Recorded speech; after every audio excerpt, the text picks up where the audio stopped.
Assalamualaikum students. Today we will be reading the infinitives unit 3. So before beginning the infinitive and the infinitive phrases, हम देखते हैं what are verbs. Students, हमने last chapter में participles पढ़े थे जिसमें present और पास्ट पार्टिसिपल पढ़े, फिर उसके बाद हमने ग्रामर में नेक्स्ट चैप्टर में हमने परफेक्ट पार्टिसिपल पढ़ा। अब हम लोग जो है वो इन्फिनेटिव्स की तरफ आ गए हैं। सो ये सब पार्टिसिपल्स, इन्फिनेटिव्स और जिरंड्स, इनको हम वर्बल कहते हैं। Verbals are forms of words that are used as other parts of speech. Forms of verbs है, वर्ब्स की फॉर्म्स हैं, लेकिन एज अ वर्ब फंक्शन नहीं करते किसी सेंटेंस में, बल्कि अदर पार्ट्स ऑफ स्पीच के तौर पर किसी भी सेंटेंस में फंक्शन करते हैं, उनको हम वर्बल्स कहते हैं। When is the verb not a verb? कब ऐसा होता है कि एक वर्ब जो है वो वर्ब नहीं होता? ऐसा कभी आपने सुना है? तो अगर सुना है वेल एंड गुड, अगर नहीं सुना तो यस स्टूडेंट्स, ऐसा होता है कि verb as a verb function नहीं करता और उनको हम क्या कहते हैं? वर्बल्स कहते हैं। जब वो एज अ वर्ब फंक्शन नहीं कर रहे होते हम उनको वर्बल्स कहते हैं। Verbals are powerful grammatical construct that allows us to use words derived from verbs in non-verb roles. Powerful grammatical construct फिर allows us to use words derived from verbs. ऐसे grammatical constructs हैं जो कि हमें ये allow करते हैं कि हम उन वर्ड्स को जो कि वर्ब से डिराइव हुए हुए हैं, जैसे कि मैंने आपको बताया फॉर्म्स ऑफ वर्ब है, in non verb rules. Non verb rules में यानी कि ऐसे रोल्स में जब ये वर्ब्स नहीं होते, उनको हम वर्बल्स कहते हैं।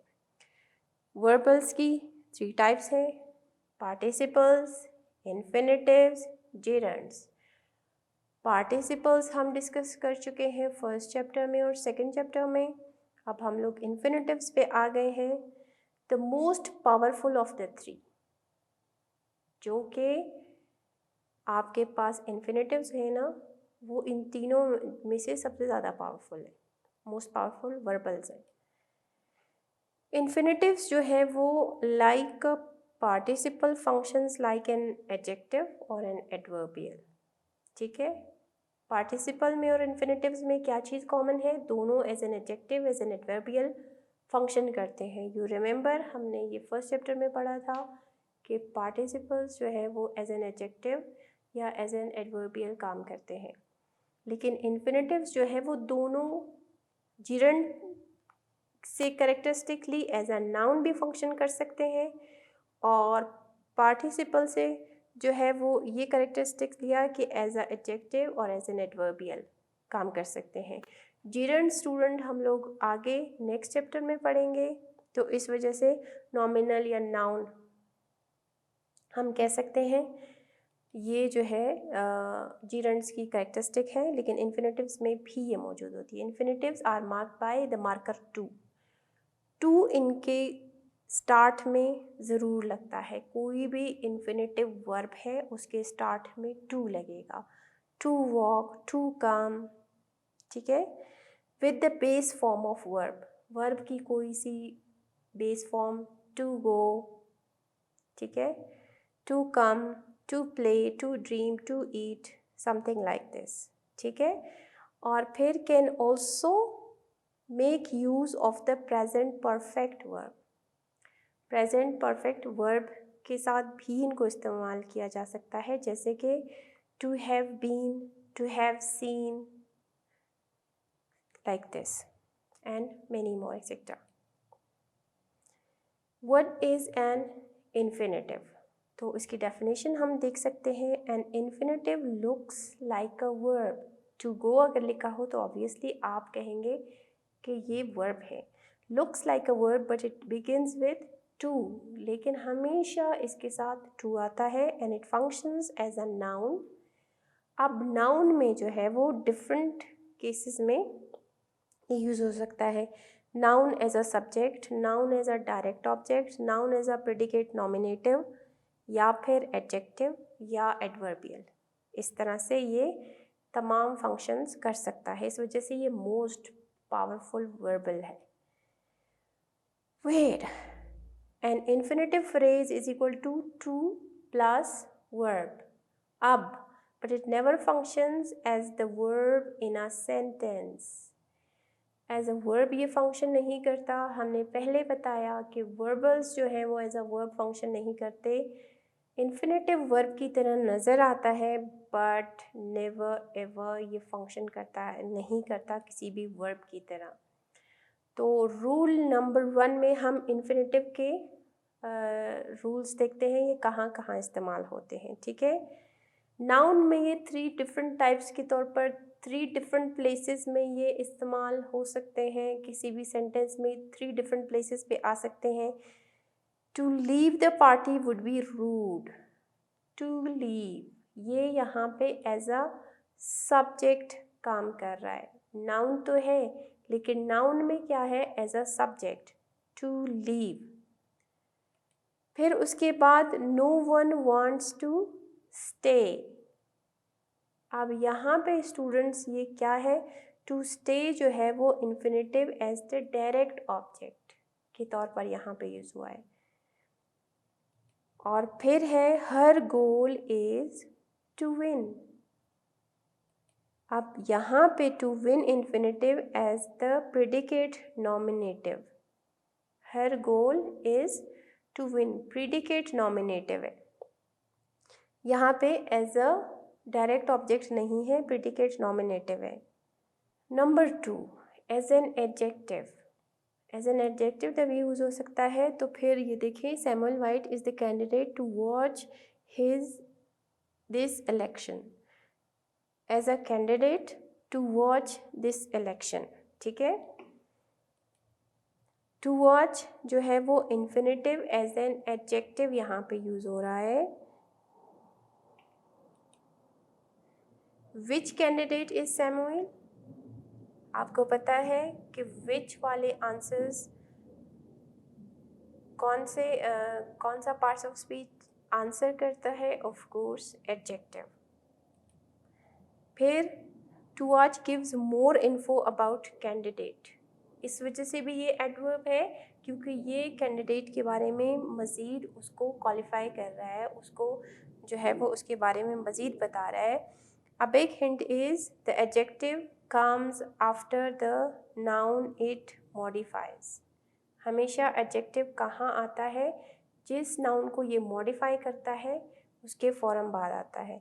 तो यहाँ पर भी आपको Samuel White is the candidate, ठीक है, Samuel White is the candidate to watch। तो ये Samuel White को जो है वो क्या कर रहा है, modify कर रहा है। Rule number 3, infinitive as an adverb. We came to cheer. अब ये वर्ब को मॉडिफाई कर रहा है, to cheer, came is the verb, infinitive as an adverb. ठीक है, why did they came to cheer. To cheer gives more information about the verb. हम इसको क्यों एडवर्ब कह रहे हैं, क्योंकि ये मोर इन्फॉर्मेशन दे रहा है वर्ब के बारे में। ठीक है, what is an infinitive phrase. Infinitive की तो हमें समझ में आ गई, इन्फिनेटिव फ्रेज क्या है। ठीक है, an infinitive phrase begins with the infinitive. Infinitive क्या है, टू प्लस वर्ब। ठीक है, and includes all of its modifiers. To plus verb, फिर उसके बाद उसके जितने मॉडिफायर्स हैं वो सब इन्फिनेटिव फ्रेज में आते हैं। The infinitive phrase to get a medical degree is her goal. To get, आपको पता है टू जो स्टार्ट हो रहा है वो तो हमारे पास इन्फिनेटिव है। इन्फिनेटिव फ्रेज टू गेट क्या, अ मेडिकल डिग्री, पूरा जो है वो ये इन्फिनेटिव फ्रेज बन गया। We have time to walk to the game, to walk to the game. So यहाँ पे इन्फिनेटिव फ्रेज इन्फिनेटिव से स्टार्ट हो रहा है, टू प्लस जो टू के बाद जो इन्फिनेटिव आ रहा है टू वॉक, ठीक है, टू द गेम पूरा जो है वो ये इन्फिनेटिव बन गया। He is eager to give Corey the award, ठीक है, he is eager to give Corey the award पूरा जो है वो आपके पास इन्फिनेटिव फ्रेज बन गया। इन्फिनेटिव फ्रेज और प्रेपोजिशनल फ्रेज, अच्छा ये आपने बहुत अच्छे तरीके से याद रखना है कि हमेशा जो प्रेपोजिशनल फ्रेज है वो भी टू से स्टार्ट होता है और जो इन्फिनेटिव फ्रेज है वो भी टू से स्टार्ट होता है, दोनों जो है वो टू से स्टार्ट होते हैं। इन्फिनेटिव फ्रेज इज, लेकिन जो इन्फिनेटिव फ्रेज होता है वो टू प्लस वर्ब होता है, जबकि प्रपोजिशनल फ्रेज जो है वो टू प्लस नाउन या प्रोनाउन, ठीक है, इस वजह से वो प्रपोजिशनल फ्रेज बन जाता है। अब देखिए, I wanted to walk to the beach, to के बाद जो वर्ब है वो इन्फिनेटिव है और टू के बाद द बीच जो है वो नाउन है, तो वो हमारे पास क्या है, प्रपोजिशनल फ्रेज है। अभी इसको मैंने इसी तरह से किया है, I wanted to walk infinitive है, टू द बीच जो है वो प्रपोजिशन है। What are you expected to do with infinitive phrases? क्या करते हैं हम इनसे? Be able to locate, identify and determine the function of infinitive phrase in a sentence. क्या फंक्शन कर रहा है? As a noun, as an adverb, as an adjective. ठीक है, उसको लोकेट भी कर सकते हैं, उसको पहचान लेते हैं और ये भी देखते हैं कि इसका काम क्या है। Be able to use infinitive phrases in your own writing to modify and enhance your thoughts.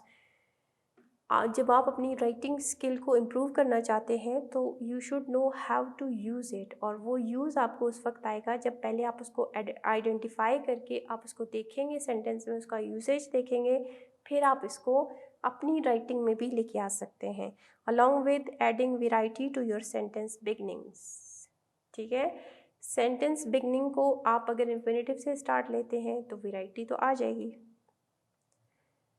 Infinitive order किस किस तरीके से इस्तेमाल हो सकता है? S is the subject of the sentence, अगर एस आ रहा है तो वो एज अ सब्जेक्ट है। पी एन जो है वो अगर वो प्रिडिकेट नॉमिनेटिव है, फॉलोज अ लिंकिंग वर्ब, इससे पहले क्या आएगा, एक लिंकिंग वर्ब आएगा।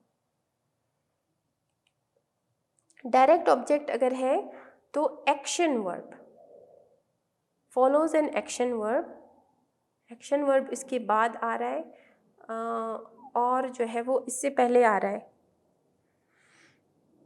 डायरेक्ट ऑब्जेक्ट उसको एक्शन वर्ब को फॉलो कर रहा है और ये आंसर करता है व्हाट को, ठीक है। और एडजेक्टिव जो है वो follows and describes a noun और प्रोनाउन, ये तो क्लियर सी बात है, आंसर्स व्हाट और विच। और एडवर्ब में जो है वो follows and describes a verb, verb के बाद आता है और उसको डिस्क्राइब करता है।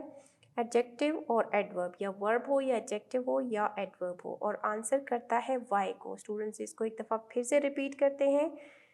अगर वो जो है वो सब्जेक्ट है, अगर वो इन्फिनेटिव ऑर्डर अगर एज अ सब्जेक्ट काम कर रहा है, उसका काम क्या है, सब्जेक्ट ऑफ द सेंटेंस, उसका काम क्या है, सब्जेक्ट ऑफ द सेंटेंस। अगर वो प्रिडिकेट नॉमिनेटिव या प्रिडिकेट नाउन है तो फॉलोज अ लिंकिंग वर्ब, इससे पहले एक लिंकिंग वर्ब आएगा। डायरेक्ट ऑब्जेक्ट अगर है फॉलोज एन एक्शन वर्ब, से पहले एक एक्शन वर्ब आएगा और इस क्वेश्चन को आंसर करेगा व्हाट।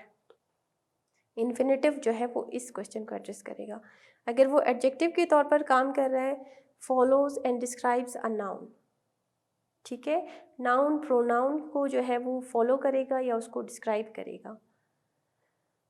और फिर आंसर्स व्हाट और विच। और अगर एडवर्ब के तौर पर काम कर रहा है तो follows and describes a verb, adjective और एन एडवर्ब, और आंसर करेगा वाई को, ठीक है।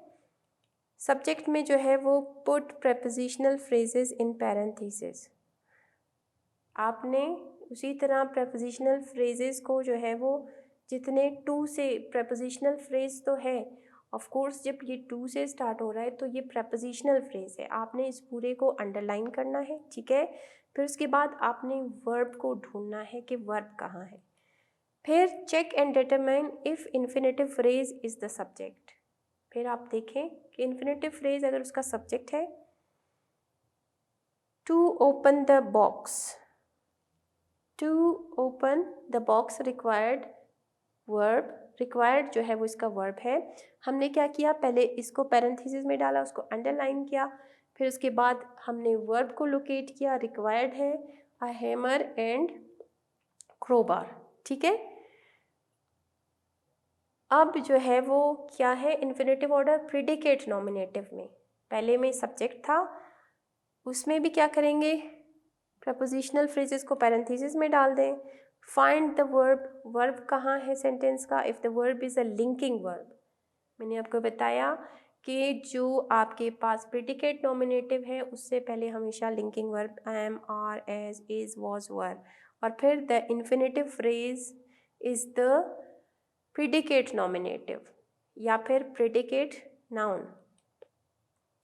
Alex hobby is to spend hours each day developing new computer programs. पूरे प्रपोजिशनल फ्रेज को to spend hours each day developing new computer programs, इसको हमने अंडरलाइन किया, पैरेंथेसिस में डाला, उसके बाद आपने क्या किया, वर्ब को लोकेट किया। वर्ब आपके पास लिंकिंग वर्ब है तो ये क्या बना आपके पास, प्रिडिकेट नॉमिनेटिव, इस इन्फिनेटिव का ये किरदार हुआ। और फिर लिंकिंग या हेल्पिंग वर्ब्स को इसमें बता दिया गया है, आपके पास ये वाले लिंकिंग वर्ब्स हैं, are, been, being, became, become, were, are, is, was, were, been, being, became, become, could, फिर shall, should, will, would, must, might, has, had, does, does है, फिर डिड है, फिर डन है, ठीक है। ये सारे आपके पास लिंकिंग या हेल्पिंग वर्ब है। इन्फिनेटिव ऑर्डर अगर डायरेक्ट ऑब्जेक्ट है तो फिर क्या होगा, remember action verb, put prepositional phrase in parenthesis, आपने वही काम किया, फिर आपने उसका वर्ब लोकेट किया। फिर if verb is an action verb, it can be done, it's a direct object. और आस्क जो है वो what after the verb, verb के बाद जब आप व्हाट करेंगे तो वो इन्फिनेटिव ही इसका आंसर देगा।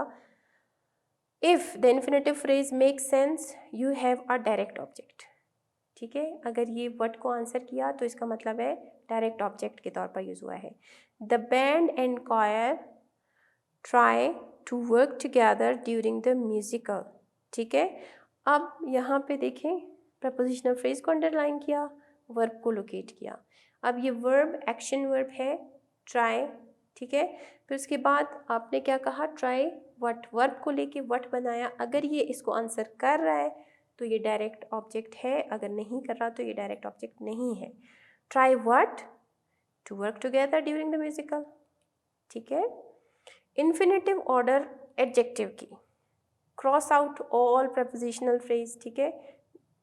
जो वही करते आ रहे हैं, प्रपोजिशनल फ्रेज को आपने अंडरलाइन किया, वर्ब को आपने लोकेट किया, वर्ब कहाँ है, फिर उसके बाद look at the last word directly before the infinitive phrase. अगर वो जो लास्ट वर्ड है इन्फिनेटिव फ्रेज से पहले वाला, जो सबसे आखिरी वर्ड है वो क्या है, if word is a noun और प्रोनाउन, उससे पहले अगर नाउन और प्रोनाउन आ रहा है the infinitive phrase is an adjective. अब एग्जाम्पल में हम देखते हैं, the ability for toddlers to speak clearly happens after 4 years of age। आप देखें, द एबिलिटी फॉर टॉडलर्स, अब ये जो टॉडलर्स है ना, फॉर टॉडलर्स, ये इसको जो है वो आप रहने दें, द एबिलिटी नाउन है, टू स्पीक क्लियरली, इस वजह से ये एज एन एडजेक्टिव काम कर रहा है। एबिलिटी जो नाउन है इसको मॉडिफाई कर रहा है। Answers what, which ability, now see what ability या which ability, ability to speak clearly. Infinitive order adverb का अगर है तो वो किस तरह से होगा, put prepositional phrases in parenthesis, उनको हाईलाइट किया आपने वर्ब को लोकेट किया, look at the last word directly before the infinitive phrase. अगर वो आपके पास नाउन या प्रोनाउन था, जैसे कि हमने लास्ट में देखा वो एडजेक्टिव था, यहाँ पर भी हमने यही काम किया। If the word is a verb, adjective और adverb, the infinitive phrase is an adverb. Last अगर हमारे पास नाउन था, प्रोनाउन था, तो इन्फिनेटिव फ्रेज हमारे पास एडजेक्टिव का फंक्शन कर रहा था। लेकिन अगर लास्ट वर्ड वर्ब है, एडजेक्टिव है या एडवर्ब है, तो इन्फिनेटिव फ्रेज जो है वो एज एन एडवर्ब काम कर रहा है। Look at the example, we went to Italy to see our grandparents. Now we went verb है, टू इटली ये प्रपोजिशनल जो है इसको आप इग्नोर कर दें, आपने इन्फिनेटिव को अंडरलाइन किया, ठीक है। तो इससे पहले ये जो वेंट आ रहा है इट्स अ वर्ब, ठीक है। तो ये आंसर कर रहा है वाई वी वेंट को, इस वजह से ये वर्ब को मॉडिफाई कर रहा है to see. Why we went to see our grandparents, ये वेंट जो है वो इसको मॉडिफाई कर रहा है। और ये जो फ्रेज है to see our grandparents, ये क्या है हमारे पास, एडवर्ब का काम कर रहा है। Do not split infinitives, it's a pet peeve of mine, ठीक है। ये आपके पास एक पैराग्राफ दिया गया था। इसी तरह से आपकी जो बुक में है, आपने वो वाले वर्ड्स लेने हैं और उनको जो है वो यूज़ करना है, और आपने देखना है कि वो क्या फंक्शन परफॉर्म कर रहे हैं, सारे यही रूल्स उस पर अप्लाई करके, ठीक है। That's it students for today. Thank you so much and अल्लाह हाफ़िज़।